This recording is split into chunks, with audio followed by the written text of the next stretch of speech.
दोस्तों नमस्कार, मैं केपी सिंह। आप देख रहे हैं अपना चहेता न्यूज़ चैनल पीपल विल।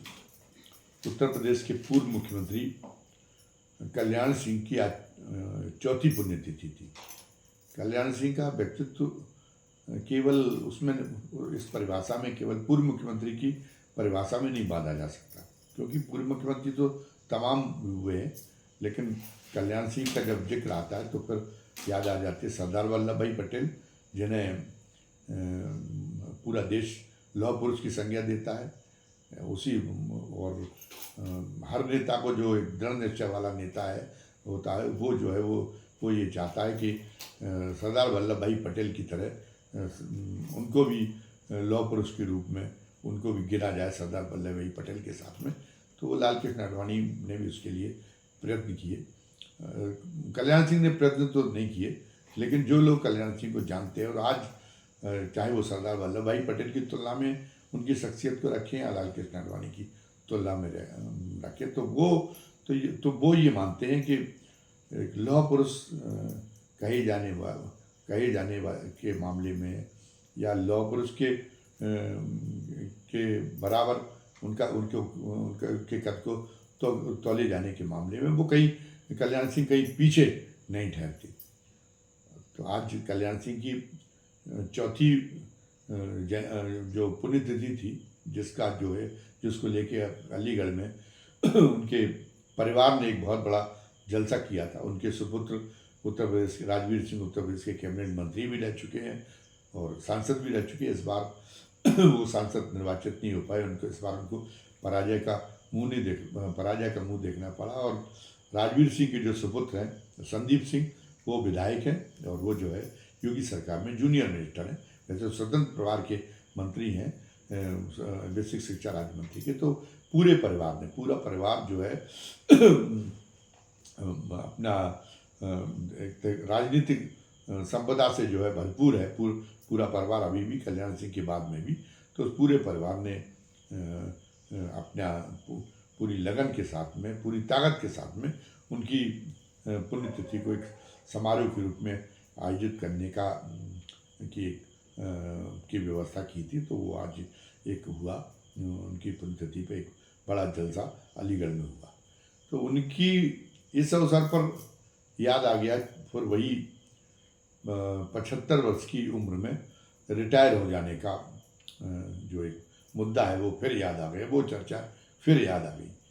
क्योंकि 2014 में भारतीय जनता पार्टी ने खुद या कोई एक अघोषित तौर पे ये नियम बनाया था, या कहिए इस टाइप की एक परंपरा घोषित की थी कि 75 वर्ष की उम्र में जो नेता हैं वो जो हमारी पार्टी के जो नेता हैं वो कितने भी सक्षम क्यों ना हो, लेकिन 75 वर्ष की उम्र में उनको जो है अपना हिंदू अध्यात्म परंपरा के मुताबिक उनको ये है कि वो अपना एक मन बना के चलें कि 75 वर्ष की उम्र में वो सेवानिवृत्ति ले लेंगे। हिंदू परंपरा में ये 75 वर्ष की उम्र को एक चौथेपन की उम्र कहा गया, क्योंकि हिंदू परंपरा ये मानती है कि पूरा जीवन 4 आश्रम में बटा हुआ है।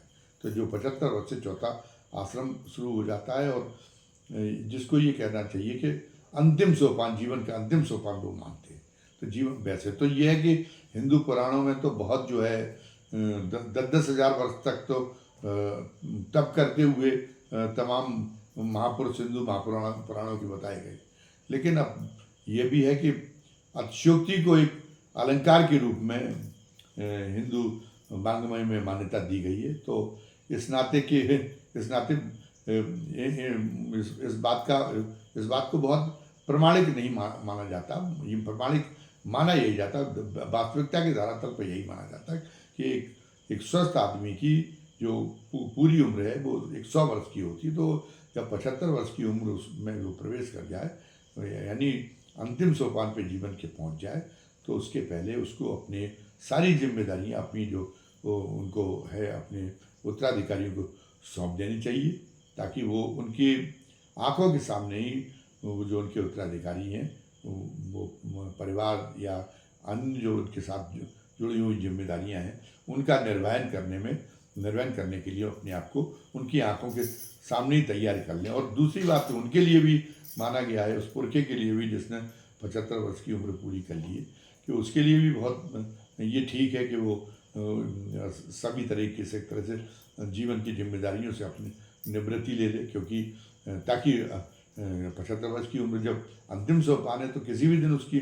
आंखें मूंद सकती हैं। तो आंखें मूंदते समय अगर उसको ये ख्याल रहेगा कि अरे वो तो अमुक अमुक जिम्मेदारी तो मुझसे छूट गई थी, अभी तो मुझे वो काम करना था, और अब उस काम का क्या होगा, तो इस चिंता में उसकी व्याकुलता प्राण निकलते समय बहुत बढ़ जाएगी। तो वो उस व्याकुलता का ना हो, जीवन का वो अवसान, जीवन का जो निर्वाण है वो बहुत शांति के साथ में और बहुत ही धैर्य के साथ में वो कर सके। तो इसके लिए भी जरूरी है कि वो 75 वर्ष की उम्र में जैसे ही वो प्रवेश करे, वैसे ही जो है वो अपने आप सारे उत्तरदायित्वों से वो मुक्त कर ले, और एक शांतिपूर्ण और एक बिना किसी महत्वाकांक्षा के, बिना किसी योजना के, और अपने जीवन के अवसान की प्रतीक्षा करता हुआ और जीवन को व्यथाई ही अपेक्षा की जाती। तो ये भारतीय जनता पार्टी ने 2014 में जो ये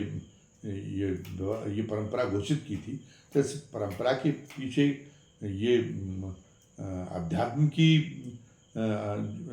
जो व्यवस्था है उसको पूरा करने का लक्ष्य था, या एक विशुद्धतम राजनीतिक प्रयोजन थे। ये तो अभी इस पर तो अभी बहुत सारी चर्चाएं तो इस पर शुरू हो गई हैं, लेकिन ये बात है कि 2014 में अगर एक व्यक्ति के मार्ग में जो रुकावटें समझी जा रही थी, उसको नेतृत्व सौंपने के मामले में, तो उसके लिहाज से अगर किया गया था, तो 2014 में उस व्यक्ति को जब पद मिल गया, तब भी इस नियम के आधार पर कई वो जो पूरी तरह से फिट लोग थे, उनके कैरियर को बलि चढ़ाने में का सिलसिला तब भी बंद नहीं किया गया। लोकसभा अध्यक्ष जैसे सुमित्रा महाजन थी, 2014 वाली लोकसभा में बहुत ही कुशलतापूर्वक उन्होंने संचालन किया, वो पूरा सदन में नियंत्रण रखती थी। उनकी एक नैतिक धाक थी, विपक्ष जो है उनसे तुर्की उनको जवाब नहीं दे पाता था। उनका जो एक नैतिक दबदबा था, तो उसकी वजह से वो ये लगता था कि कोई गार्जियन बोल रहा है, उस रूप में विपक्ष को भी सहना पड़ता था, उनका एक अदब करना पड़ता था। और जब 2019 के चुनाव के बाद में भी वो पूरी तरह से सक्षम थी। उनकी कोई उम्र भले ही उनकी हो गई हो, लेकिन उसमें उनकी क्षमताओं पर उसका कोई असर नहीं था। वो पूरी तरह से क्षमतावान थी। तो अब कल्याण सिंह के साथ में भी यही था कि कल्याण सिंह ने भी उम्र भले ही 75 वर्ष में पहुंच गए हों, और लोकसभा का चुनाव जब निपट गया था, तो बाकी लोगों पे रहम कर दिया जाना चाहिए था। वो प्रधानमंत्री के पोस्ट के लिए एक तमाम सारे विवादों का अंत करने के लिए ये व्यवस्था की गई थी। तो अगर की गई थी, अब तो यही कहा जा रहा है कि केवल इसलिए उस समय की तात्कालिक आवश्यकता के लिए व्यवस्था थी। अब तो ये बहाना बनाया जा रहा है कि ये व्यवस्था हमेशा के लिए नहीं थी, और बल्कि ये नकारा जा रहा है कि ये तो व्यवस्था थी नहीं। पहले बहरहाल हम ये मानते कि अगर एक उस समय की आवश्यकता की पूर्ति थी, उस समय के केवल वो उसको एक रास्ता सुगम करने के लिए ये इस परंपरा का और इस नियम का हवाला दे दिया गया था।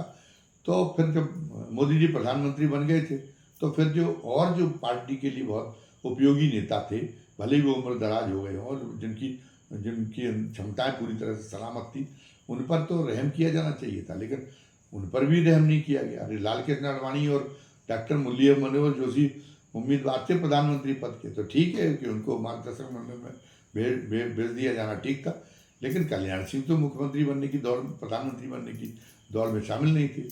सुमित्रा महाजन तो प्रधानमंत्री बनने की दौड़ में शामिल नहीं थी, फिर इनको क्यों हटा दिया गया? और जहाँ तक कल्याण सिंह का प्रश्न है, लोग आज भी ये कहते हैं कि कल्याण सिंह को अगर 1991 में जब मुख्यमंत्री बने थे, तो उनका कामकाज इतना शानदार था, इतने सुशासन का एक सर्वश्रेष्ठ मॉडल था। केवल भाजपा में ही नहीं, बल्कि उनको जो है सुशासन के सर्वश्रेष्ठ मॉडलों में किसी भी पार्टी में गिना जा सकता है। ऐसा इतना सैद्धांतिक तरीके से, इतनी जो है इतने शुद्ध प्रशासनिक मानकों पे वो सरकार चलाते थे। तो लोग ये कहते थे कि उनके साथ साजिश की गई। उस समय पे जातिगत जहर कुछ ज़्यादा था, तो एक मंडल आयोग की रिपोर्ट लागू हो चुकी थी, तो इसलिए कल्याण सिंह को मुख्यमंत्री के पद पे बिठाना तो पड़ गया था भाजपा को, लेकिन भाजपा की जो वर्ग सत्ता है वो भाजपा की वर्ग सत्ता एक ओबीसी के नेता को अपना सिर पर अपने सिर पर लादना मंजूर नहीं कर पा रही थी। तो उसकी वजह ये थी कि उनको मौका नहीं दिया गया। लोग ये अभी भी मानते, बल्कि भाजपा के वो लोग जो शुरू में विरोधी थे उनके, वो भी ये मानते कि अगर उस समय कल्याण सिंह को ये खामखा में राम जन्मभूमि के मुद्दे पर तत्काल ही इतना अखाड़ेबाजी न की गई होती जिससे उनकी सरकार चली गई, तो वो सरकार पूरा कार्यकाल पूरा करती और अंतिम समय पे फिर वो राम मंदिर भी खुद ही कल्याण सिंह बनवा देते।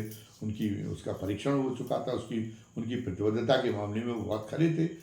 सब जानते हैं कि उन्होंने एकमात्र उनने अपने ऊपर पूरी सजा ली थी। जो बाबरी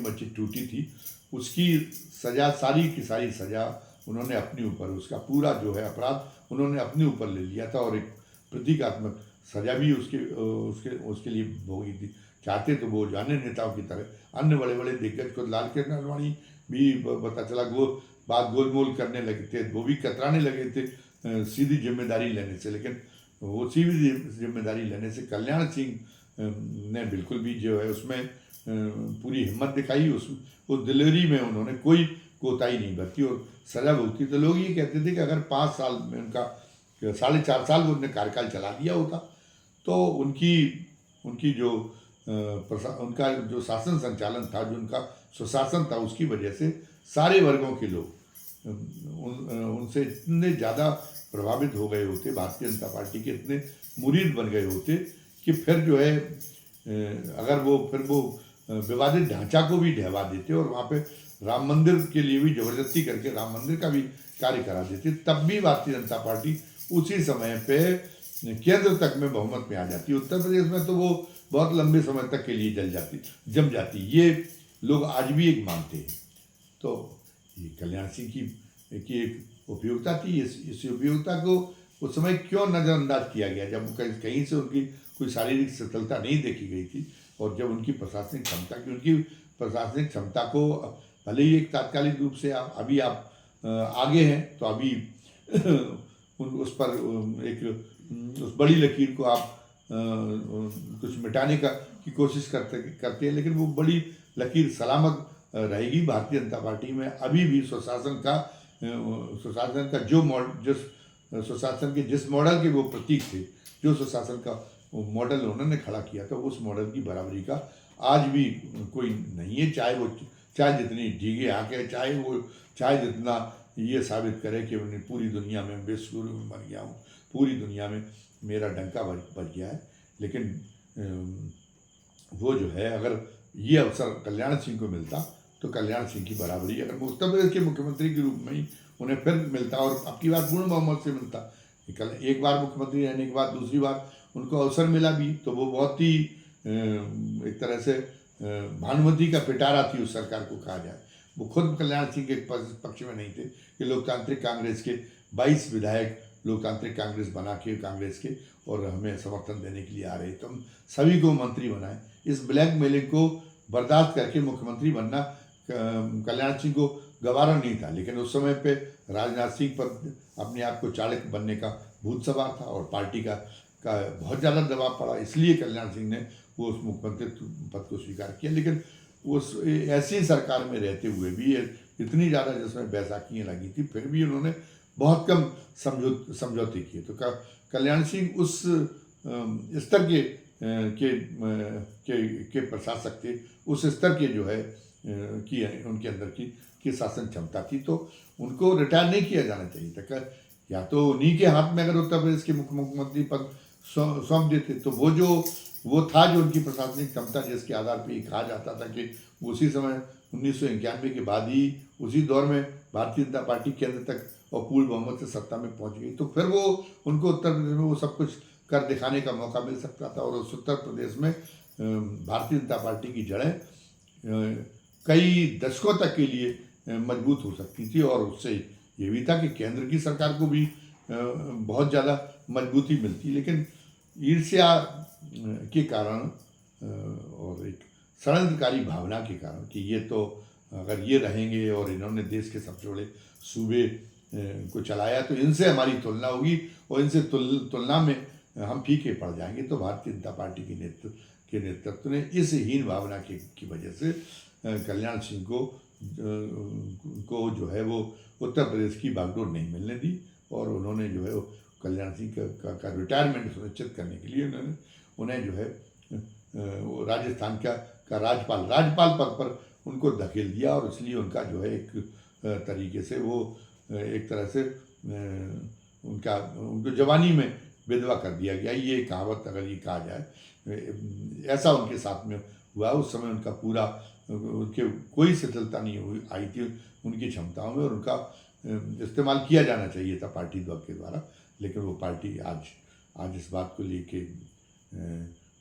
अगर जब एक पार्टी अपना एक स्वतंत्र चिंतन करने में समर्थ हो जाएगी, अभी तो वो स्वतंत्र चिंतन में समर्थ नहीं है। अभी तो इतना कुहासे में घेर दी गई पूरी पार्टी को, ऐसी एक प्रोपेगेंडा के ऐसे कुहासे में घेर दी गई है कि वो अपने नेताओं की उसका क्षमताओं का उसकी उपयोगिता का पूरी तरह से सही तरीके से मूल्यांकन नहीं कर पा रही। वो स्वतंत्र रूप से ये रख नहीं पा रहे कि कोई किसको हम कौन से स्थान पर रखें।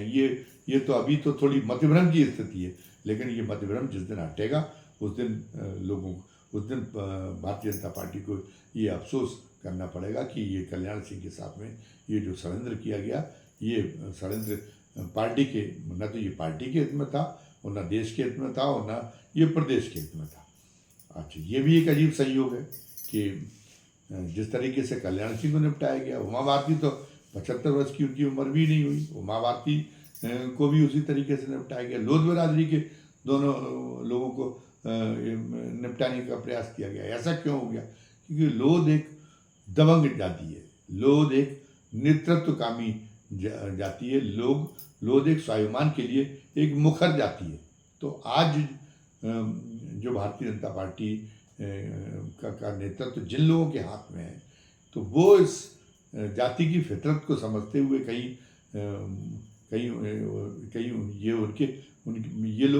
उनका जो है उनका ये सुनियोजित प्रयास तो नहीं है कि लोध बिरादरी के जो सशक्त नेता हैं उन लोध बिरादरी के सशक्त नेताओं को जो है बॉन्साई करते जाए या समय रहते निपटाया जाए। कहीं ऐसा तो नहीं है कि कल्याण सिंह के साथ में, इसलिए कल्याण सिंह और उमा भारती दोनों को जो लोध सबसे बड़ी पार्टी के साथ भारतीय जनता पार्टी के सबसे मजबूत लोग चेहरा थे, दोनों को एक साथ निपटाया गया।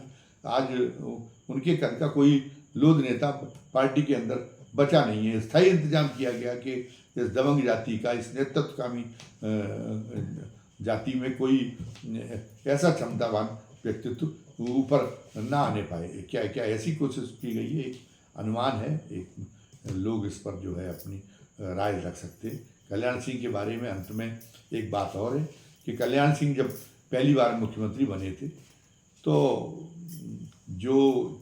जिस संस्था में वे थे उस संस्था के अंदर जो एक ब्रेन वॉश करने का एक जो तरीका चलता है, तो उनका उस समय पे कुछ ऐसा ब्रेन वॉश हुआ था कि वो अपने कौन हितैषी है हमारा या कौन बुरा है कौन अच्छा है इसकी समझ में उनसे थोड़ी गफलत हो रही थी। तो इसलिए वो विश्वनाथ प्रताप सिंह के खलनायक के रूप में मंडल आयोग की रिपोर्ट लागू होने के बाद उनको एक बहुत बड़े खलनायक के रूप में सारे देश के सामने प्रस्तुत कर दिया गया था। तो वो भी उन्हीं भावनाओं के भाव में कल्याण सिंह भी थे। तो इसलिए उन्होंने उस समय पे किसानों को लेके विश्वनाथ प्रताप सिंह ने फरुखाबाद में एक आंदोलन किया था, तो उनको गिरफ्तार करवा दिया था उन्होंने। और गिरफ्तार करवाने के बाद कल्याण सिंह ने ये भी ध्यान नहीं रखा कि वो पूर्व प्रधानमंत्री हैं, तो उनके प्रोटोकॉल के मुताबिक उनको जो है निरुद्ध किया जाए। उन्होंने एक सामान्य जेल में बंद कर दिया, जहाँ बिजली की फिटिंग भी बहुत टूटी फूटी थी और उसकी वजह से रात में उनको विश्वनाथ प्रताप सिंह को करंट लग गया था और कल्याण सिंह को अपनी इस करनी पे कोई अफसोस नहीं हुआ। लेकिन वही कल्याण सिंह जब ये मोदी की सरकार बन गई थी और उसके बाद में विश्वनाथ प्रताप सिंह की पुण्यतिथि पर एक लखनऊ में एक आयोजन हुआ, तो वो राजस्थान से चलकर आई मुख्यमंत्री थी बन के, और उन्होंने ये कहा कि जो पिछड़ा वर्ग है वो विश्वनाथ प्रताप सिंह का हमेशा कर्जदार रहेगा, पिछड़े वर्ग को हमेशा ध्यान रखना चाहिए। और उन्होंने कहा कि उन्होंने हमें अपने हक को पहचानना सिखाया, और आज भी हमारे साथ में हक तलफी हो रही है। हम देख रहे हैं कि उन्होंने उस मुद्दे को उठाया था कि लेखपाल से लेके और तहसीलदार से लेके और थानेदार से लेके एसपी से लेके डीएम तक पिछड़े वर्ग को उसकी आबादी के मुताबिक हिस्सेदारी नहीं दी जा रही, बल्कि उससे बहुत कम हिस्सेदारी दी जा रही, उन लोगों को उपेक्षित किया जा रहा है। तो उन्होंने कहा हम कोई मर्जी पे थोड़ी ही किसी की, हमें किसी की मर्जी पे रह के अपनी भागीदारी प्राप्त करने का ख्वाब नहीं देखना चाहिए। विश्वनाथ प्रताप सिंह ने हमको अपने हक से परिचित करवाया है, और हक हमेशा छीनने से लिया जाता। तो उन्होंने कहा छीन लो, अपनी सरकार के लिए उनका है कि इससे छीन लो जो महत्वपूर्ण पद है, लेखपाल के पद छीनो, वो इससे तहसीलदार के पद छीनो, इससे एसडीएम के पद छीनो, इससे डीएम के पद छीनो, इससे एसपी के पद छीनो, इससे एसओ के पद छीनो।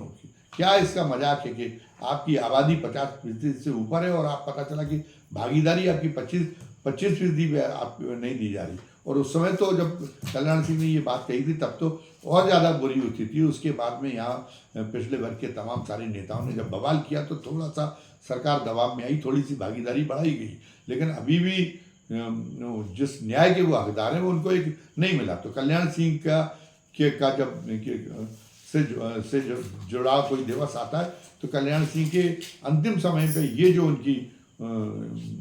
उनके विचार थे, ये जो उनका आह्वान था, इसको भी नहीं भूलने देना चाहिए। अगर कल्याण सिंह के जो सच्चे अनुयायी हैं वो भारतीय जनता पार्टी में रहते हुए भी उनको ये चाहिए कि वो अगर वो बाबूजी के प्रति अब सही तरीके से समर्पण की भावना रखते हैं तो फिर वो भी जो है बाबूजी के विचारों को उनके द्वारा जो हक छीनने का आह्वान किया गया, उसके लिए लड़ाई छेड़ने का जो आह्वान किया गया है, उसको जो है उस संघर्ष को आगे बढ़ाने में, उस संघर्ष को और प्रखरता प्रदान करने में अपना जितना भी संभव हो सके उतना योगदान दे।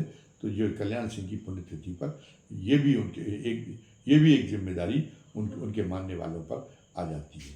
इस वीडियो में बस इतना ही। धन्यवाद। जय हिंद, जय भारत।